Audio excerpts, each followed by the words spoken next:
Abanyabuzare hamwe n'abanywanyi ba Dr. Kizza Besigye hamwe na mutahiwe Obed Lutale bacera ahakoti eyanakawa omurembo Kampala okubasa kurikiza incamu eya koti omushango gw'ababiraba.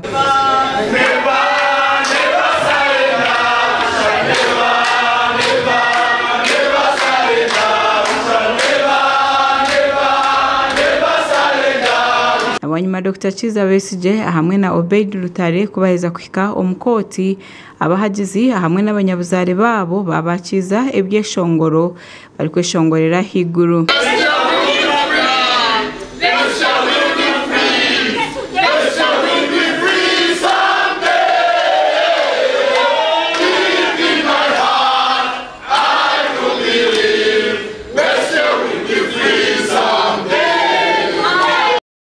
Taiha abantaba isho cha mutwe no kugira ngo muntu ubu abantu batekereza kuba niwe hariyo muramuzi omushango gu Esther Nandoyi tuwe yija before the trial court, and that the prosecution should give us advance information so that we can give an informed response.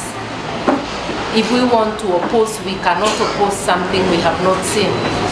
This is an ambush. Nabanyuma omuramuzi wabariyo mushango gu Douglas Singiza yashoborera koti nguho omuramuzi obirariyo kubariyo mushango guti yabasa kubaho niko kumushaba ngo ayije ambereho. One day, I know there are some adjustments that have been going on. Bwanyuma baroya ba Dr. Kizza Besigye baherezayo okushaba kwabo kandi omuramuzi yabasa kwikiriza abanyabuzare hamwe n'abanywanyi babo kuganiraho na Dr. Besigye hamwe na Obed Lutale okumara dakika 20. The simple request to see relatives was made by a standing magistrate. Not that last time when I'll only permit around 5 relatives to meet him in the presence of the lawyers. The rest of the community will move out of court. We shall have prison authorities securing the place, not necessarily inside but around.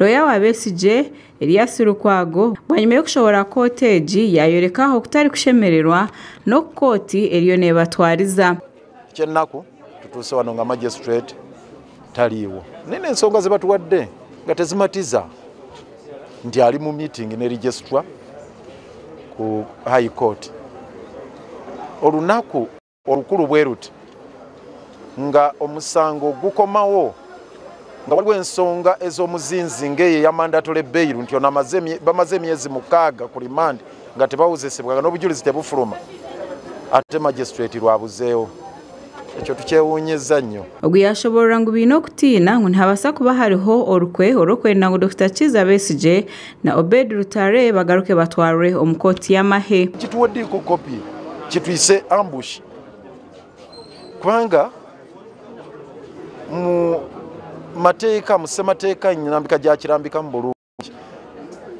wabeerawo mu right to fair hearing erimu ne disclosure buli kyolina okozesa kitulagi disclosure kintu kikulu nnyo mu criminal justice system yaffe buli kyoleeta kitulagi tokukulira toplayingira kaadi z'okukifuba bwoti so state erina kyekukusa kyebaagala okuyisaawo mu amendment eyo either kuteekamu bantu balala oba kwagala kuteekawo bisango birala babyongereko ku bino ebiriwo kuba kati balinayo ebiri.